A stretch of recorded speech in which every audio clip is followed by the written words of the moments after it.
നമസ്കാരം. നമസ്തേ. ISROയിൽ വലിയ തരത്തിലുള്ള പ്രതിസന്ധി നടക്കുന്നു എന്നുള്ള തരത്തിലുള്ള വാർത്തകൾ വരുന്നു. മാത്രമല്ല ഇപ്പം അതുമായി ബന്ധപ്പെട്ട പതിയ സർക്കുലർ ഇറങ്ങുന്നു. ആർക്കും ഇനി പെട്ടെന്ന് എന്താ പറയുക, ഈ പറഞ്ഞ പോലെ അവധിയെടുക്കാനോ അല്ലെങ്കിൽ രാജിവെക്കാനോ പാടില്ല എന്നുള്ളത്. പക്ഷെ 100ഓളം അധികം ആൾക്കാർ രാജിവെച്ചു എന്നുള്ള തരത്തിലുള്ള വാർത്തകൾ വരുന്നുണ്ട്. ഇപ്പൊ നമ്മൾ നോക്കുകയാണെന്നുണ്ടെങ്കിൽ ISRO ഇപ്പം അടുത്തൊന്നും വിക്ഷേപിച്ച പല പ്രവർത്തനങ്ങളും പരാജയപ്പെടുന്നത് നമ്മൾ കണ്ടു. പുതുതായിട്ടൊന്നും വിക്ഷേപിക്കുന്നതും കാണുന്നില്ല. അപ്പം ISROക്ക് ശരിക്കും എന്താണ് സംഭവിച്ചത്? ഇതിന്റെ മുമ്പ് ഈ പറഞ്ഞ പോലെ അജിത് ഡോവൽ ഡയറക്റ്റ് ISROയുടെ ഓഫീസിലോട്ട് വരുന്നതും അവിടെ സന്ദർശിക്കുന്നതെല്ലാം നമ്മൾ കണ്ടായിരുന്നു. പലതരത്തിലുള്ള ആരോപണങ്ങൾ അന്ന് തന്നെ ഉണ്ടായിരുന്നു. ISRO നിയന്ത്രിക്കുന്നത് പലതരത്തിലുള്ള വ്യക്തികളാണ്, അല്ലെങ്കിൽ മറ്റ് എന്തൊക്കെ ISROക്കുള്ളിൽ നടക്കുന്നു എന്നുള്ള വാർത്തകൾ വന്നായിരുന്നു. പക്ഷെ എന്തായാലും കുറച്ച് കഴിഞ്ഞപ്പോൾ അതെല്ലാം കെട്ടടങ്ങി വീണ്ടും ഇപ്പം ISROക്കുള്ളിൽ വലിയ തരത്തിലുള്ള പ്രതിസന്ധി നടക്കുന്നു. 100ഓളം പേർ രാജിവെക്കുന്നു എന്നുള്ള വാർത്തകൾ വരുന്നു. എന്താണ് യഥാർത്ഥത്തിൽ ISROയുടെ നടന്നുകൊണ്ടിരിക്കുന്നത്? ഒരു കാലഘട്ടത്തിൽ ഇന്ത്യയുടെ വിവിധ സ്ഥാപനങ്ങളെ അപേക്ഷിച്ച് മാതൃകാപരമായി പ്രവർത്തിച്ചിരുന്ന ഒരു ഇൻസ്റ്റിറ്റ്യൂഷനാണ് ഇന്ത്യൻ സ്പേസ് റിസർച്ച് ഓർഗനൈസേഷൻ അഥവാ ISRO. പക്ഷേ ഈ വർഷം, അതായത് 2026 തുടങ്ങിയതിനു ശേഷം സുഖകരമല്ലാത്ത കാര്യങ്ങളാണ് ISROയെ കുറിച്ച് നമ്മൾ കേൾക്കുന്നത്. ഈ വർഷം ഒരൊറ്റ ഉപഗ്രഹം പോലും വിക്ഷേപിക്കാൻ ISROയ്ക്ക് കഴിഞ്ഞില്ല എന്നുള്ള ഒരു ദയനീയ സ്ഥിതിയുണ്ട്. അതുകൂടാതെ ഏറ്റവും ഒടുവിൽ ISRO വാർത്തകളിൽ നിറഞ്ഞു നിൽക്കുന്നത് ചന്ദ്രയാൻ മിഷൻ സംബന്ധിച്ചിട്ടുള്ള പുരോഗതിയുടെ കാരണത്താലല്ല, 120ഓളം ശാസ്ത്രജ്ഞന്മാരെ അവിടുന്ന് VRS എടുക്കുകയോ അല്ലെങ്കിൽ മറ്റു രീതിയിൽ രാജിവെച്ച് പോവുകയോ ചെയ്തു എന്ന വാർത്ത ആണ് ഇപ്പോൾ ISROയെ വാർത്തകളുടെ വെള്ളി വെളിച്ചത്തിൽ കൊണ്ട് എത്തിച്ചിരിക്കുന്നത്. ഇത് മുൻപെങ്ങും ഇല്ലാതിരുന്ന ഒരു സ്ഥിതിവിശേഷമാണ്.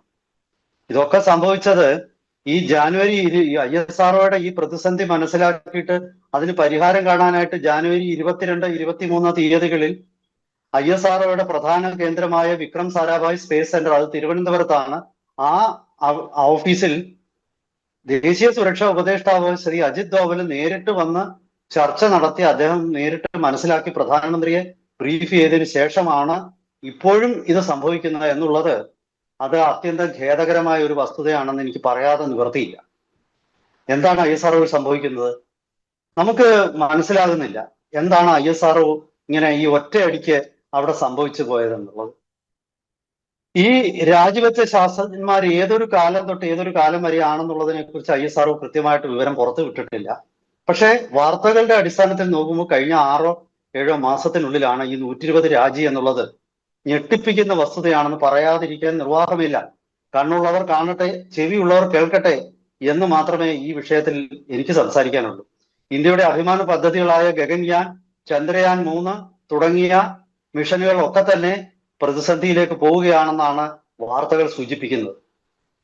ഇതിലൊക്കെ പ്രവർത്തിക്കുന്ന മുതിർന്ന ശാസ്ത്രജ്ഞന്മാർ രാജിവെച്ചു കഴിഞ്ഞു. ISROയിൽ എന്തൊക്കെയോ ചീഞ്ഞു നാറുന്നുണ്ട്. അത് എത്രയൊക്കെ മൂടിവെക്കാൻ ശ്രമിച്ചാലും, എന്തൊക്കെ പുകമറ സൃഷ്ടിക്കാൻ ശ്രമിച്ചാലും അത് മൂടിവെക്കാൻ പറ്റുമെന്ന് തോന്നുന്നില്ല. ഇവിടെ ISROയിൽ കുഴപ്പമുണ്ട്. ISRO രാജാവ് നഗ്നനാണ് എന്ന് ആരെങ്കിലും വിളിച്ചു പറയേണ്ട കാലം അതിക്രമിച്ചിരിക്കുന്നു എന്നാണ് എനിക്ക് തോന്നുന്നത്. ISROയുടെ സംഭവിക്കുന്നതിന് ചെയർമാൻ മിസ്റ്റർ നാരായണൻ ഉത്തരവാദി തന്നെയാണ് എന്ന് എനിക്ക് പറയേണ്ട വരും.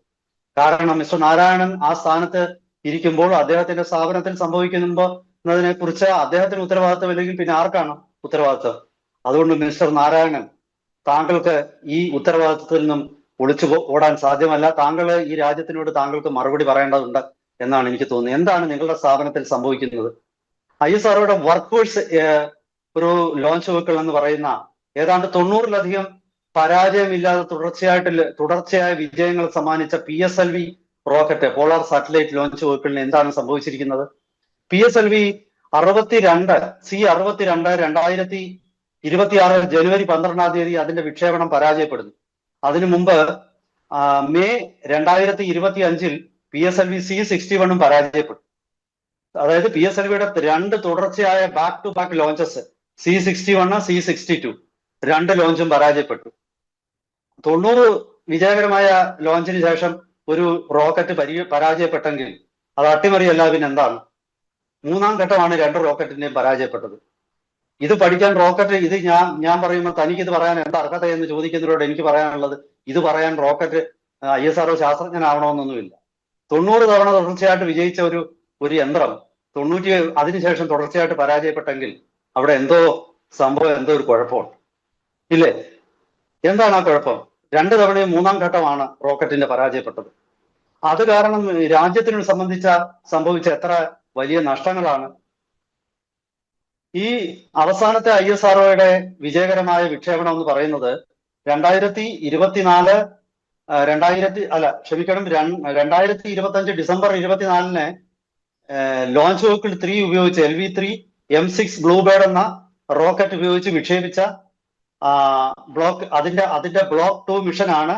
അത് ഉപയോഗിച്ച് 6100 കിലോഗ്രാം തൂക്കമുള്ള ഒരു കമ്മ്യൂണിക്കേഷൻ സാറ്റലൈറ്റ് ലോ എർത്ത് ഓർബിറ്റിൽ വിക്ഷേപിച്ചിരുന്നു. ലിയോ എന്ന് പറയുന്ന ലോ എർത്ത് ഓർബിറ്റ്. ആ ലോ എർത്ത് ഓർബിറ്റ് വിക്ഷേപിച്ചു. അതാണ് ഡിസംബർ 2025. അതിനു മുമ്പ് ജൂലൈ 30-ന് ഇന്ത്യയും നാസയും ISROയും കൂടെ ചേർന്ന് നിസർ എന്ന ഒരു ഉപഗ്രഹം വിക്ഷേപിച്ചിരുന്നു. അത് GSLV F16 എന്നാണ് ആ റോക്കറ്റിന്റെ പേരിട്ടിരുന്നത്. ഈ ജൂലൈ 30, 2025-ലും ഡിസംബർ 24, 2025-ലും ഈ 2 മിഷനാണ് അവസാനമായിട്ട് അഭിമാനമായിട്ടുള്ള. അതായത് 2025-ന് ശേഷം സംഭവം ഒന്നും നടന്നിട്ടില്ല. ഇതൊക്കെ എന്താണ് കാരണം? ഈ ISROയിലെ ശാസ്ത്രജ്ഞന്മാരെല്ലാം കൂടെ ഒറ്റയടിക്ക് രാജിവെച്ച് പോകുന്നത് എന്താണ്? ശമ്പളം കുറവാണെങ്കിൽ അവർക്ക് കൂട്ടിക്കൊടുക്കണം. അവിടെ മറ്റു രീതിയിലുള്ള കുതികാലുവെട്ടും കാലുവാരലും ഒക്കെയാണോ നടക്കുന്നത്? ISROയുടെ വിവിധ വിഭാഗങ്ങൾക്ക് തലവനില്ലായിരുന്നു. ഈ കഴിഞ്ഞ 2 ആഴ്ചയ്ക്ക് മുമ്പാണ് നാളുകളോളം തലവനില്ലാതെ കിടന്നു. അപ്പൊ എന്തൊക്കെയാണ് ഇവിടെ സംഭവിച്ചിരിക്കുന്നത്?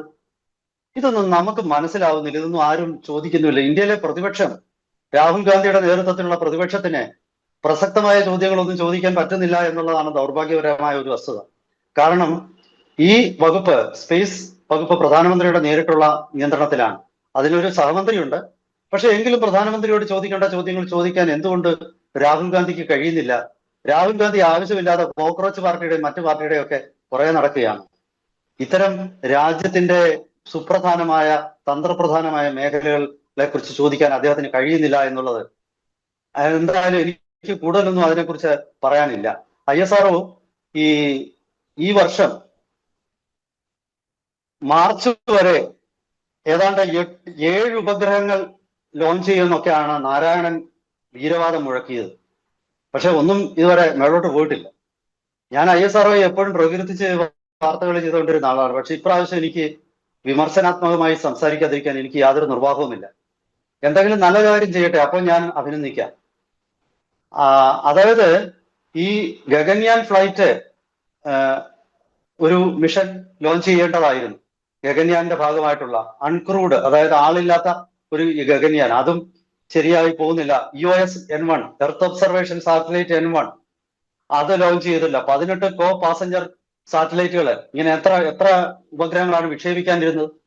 ഈ വർഷം ഒടുവിൽ ISROയിൽ വിക്ഷേപിക്കാനായിട്ട് പദ്ധതി ഇട്ടിരിക്കുന്നത് 3 പൊസിഷൻ, അതായത് ഈ കമ്മ്യൂണിക്കേഷൻ പൊസിഷനിങ് ഒക്കെ നടത്തുന്ന നാവിഗേഷൻ സാറ്റലൈറ്റുകളാണ്.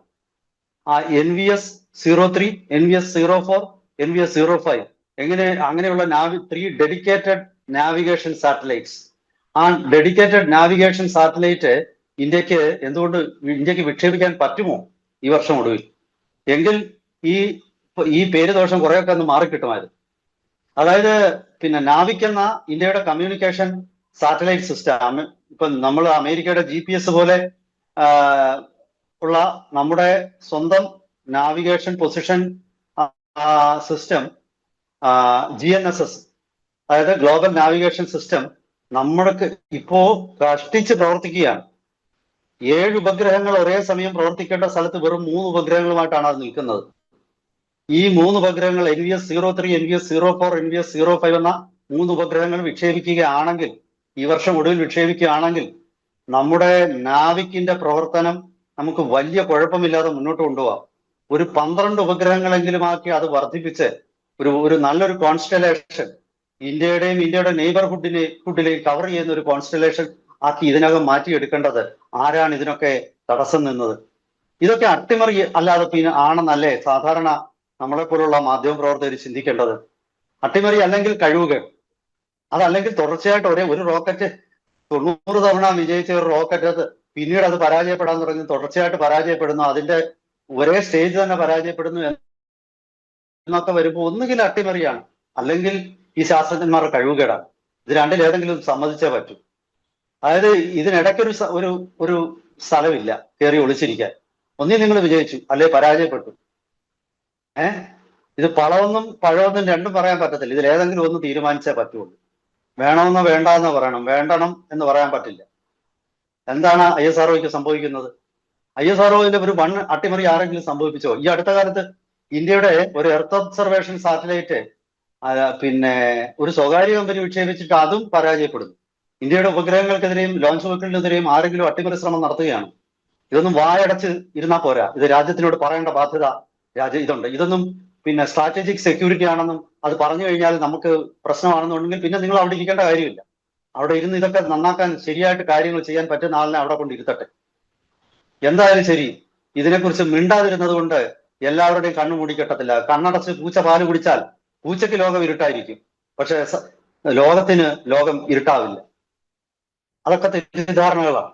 എന്തായാലും ശരി, ഈ വിഷയത്തിൽ പ്രധാനമന്ത്രി തന്നെ നേരിട്ട് ഇടപെട്ട്, കാരണം അദ്ദേഹത്തിന്റെ വകുപ്പാണിത്, അദ്ദേഹം തന്നെ നേരിട്ട് ഇടപെട്ട് ഈ ഒരു വിഷയത്തിൽ വളരെ കൃത്യമായ നടപടികൾ എടുക്കട്ടെ.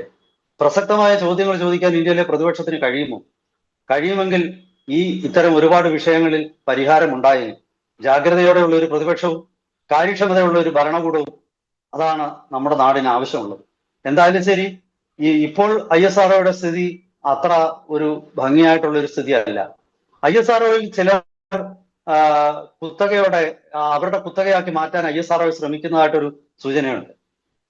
ISROയുടെ മുൻ ചെയർമാനായിരുന്ന സോമനാഥൻ, അദ്ദേഹത്തിന് മുമ്പുണ്ടായിരുന്ന ഒരു ISRO ചെയർമാൻ അതിൽ ചില കൃത്രിമങ്ങളൊക്കെ നടത്തിയതായിട്ട് ഒരിക്കലൊരു അദ്ദേഹം പൊട്ടിത്തെറിച്ചിരുന്നു. അതിനുശേഷം അദ്ദേഹത്തെ വാൺ ചെയ്തിട്ട് പിന്നെ അദ്ദേഹത്തിന്റെ വായടപ്പിച്ചു സോമനാഥന്റെ. പിന്നെ സോമനാഥൻ ഒന്നും സംസാരിച്ചിട്ടില്ല. അപ്പൊ സോമനാഥൻ പറയാതിരുന്നത് അത് രാജ്യ സുരക്ഷയെ തന്നെ ബാധിക്കുന്ന വിഷയങ്ങളാണെന്നാണ് ഞാൻ മനസ്സിലാക്കുന്നത്. ഇതൊക്കെ ഒരു പ്രതിപക്ഷം എന്ന് പറയുന്നത് ഇതൊക്കെ ഫോളോ അപ്പ് ചെയ്യാനുള്ളതല്ലേ? ഇതിലൊന്നും അവരെ ഫോളോ അപ്പ് ചെയ്തതായിട്ട് എനിക്ക് തോന്നുന്നില്ല. ദൗർഭാഗ്യവശാൽ നമുക്ക് വളരെ എന്താണ് സൗഹൃദമൊക്കെ ഉള്ള വ്യക്തികൾ പ്രതിപക്ഷത്തുണ്ടെങ്കിൽ, ഞാൻ പറയുന്നത് KC വേണുഗോപാലിനെ പോലൊക്കെയുള്ള ആൾക്കാര് കേരളവുമായിട്ട് ISROയ്ക്ക് അവിഭാജ്യ ബന്ധമുണ്ട്. KC ഇതിനെക്കുറിച്ചൊന്നും സംസാരിച്ചായിട്ട് ഞാൻ കാണുന്നില്ല. VD സതീശനും സംസാരിക്കുന്നില്ല. കാര്യങ്ങൾ അറിയാത്തതുകൊണ്ടാണോ എന്ന് എനിക്ക് അറിഞ്ഞുകൂടാ. അവർക്ക് ഈ മേഖലയെ കുറിച്ച് അറിവില്ലാത്തതുകൊണ്ടാണോ എന്ന് എനിക്ക് അറിഞ്ഞുകൂടാ. എങ്കിലും സോമനാഥനെ പോലൊക്കെയുള്ള ആൾക്കാരുമായിട്ട് സംവദിക്കാൻ മലയാളം മാത്രം അറിഞ്ഞാൽ മതിയല്ലോ. അപ്പോ ഹിന്ദിയും ഇംഗ്ലീഷും പറയേണ്ട കാര്യമില്ല.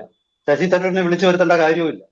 എന്തായാലും ഈ കോൺഗ്രസും പ്രതിപക്ഷ കക്ഷികളും ഒക്കെ തന്നെ ഈ വിഷയത്തിൽ ഇടപെടുകയും അത് പ്രധാനമന്ത്രി നേരിട്ട് ഇടപെട്ട് ഇതിനൊരു പരിഹാരം കാണുകയും ചെയ്യട്ടെ. അല്ലെങ്കിൽ ഇന്ത്യയുടെ അഭിമാന സ്തംഭമായ ഒരു സ്ഥാപനം അതങ്ങനെ പിറകോട്ട് പോകുന്നത് നമുക്ക് സഹിക്കാൻ പറ്റുന്നില്ല. അതിന്റെ നേട്ടങ്ങളെ കുറിച്ചൊക്കെ നമ്മൾ വാചാലരാകുമ്പോഴും ഇടയ്ക്കിടയ്ക്ക് ആത്മപരിശോധന നടത്തുകയും കൃത്യമായിട്ട് വിലയിരുത്തുകയും എവിടെയെങ്കിലും തെറ്റ് കണ്ടാൽ വിളിച്ചു പറയുകയും ചെയ്തില്ലെങ്കിൽ അത് ഈ രാജ്യത്തിന് തന്നെ കുഴപ്പമാണ്. എല്ലാം മൂടി വെച്ചിട്ട് രാജ്യസ്നേഹിയാണെന്ന് പറയുന്നതിന് അർത്ഥമില്ല. രാജ്യസ്നേഹം എന്ന് പറയുന്നത് ഈ നാട്ടിലെ കുഴപ്പങ്ങളെല്ലാം മൂടി വെക്കുന്നതിലല്ല, മുകളിലിരിക്കുന്ന ആളിനെ അന്ധമായിട്ട് സപ്പോർട്ട് ചെയ്യുന്നതിലുമല്ല. കൃത്യമായ കാര്യങ്ങൾ മനസ്സിലാക്കി പിന്തുണയ്ക്കേണ്ടപ്പോൾ പിന്തുണയ്ക്കണം, എതിർക്കേണ്ടപ്പോൾ എതിർക്കണം. എന്തായാലും ശരി, വരും ദിവസങ്ങളിൽ ISRO വീണ്ടും അതിന്റെ പ്രതാപ കാലഘട്ടത്തിലേക്ക് തിരിച്ചു പോകും എന്ന് ഞാൻ പ്രത്യാശിക്കുകയാണ്. കൂടുതൽ വിവരങ്ങൾ പൊതുവിടത്തിൽ പ്രത്യക്ഷപ്പെടുന്നതിനനുസരിച്ച് കൂടുതൽ വിശദീകരണങ്ങളുമായി വീണ്ടും പ്രേക്ഷകർക്ക് മുന്നിലെത്താം. അതുവരെ എല്ലാവർക്കും ഒരിക്കൽ കൂടി നമസ്കാരം. നമസ്കാരം.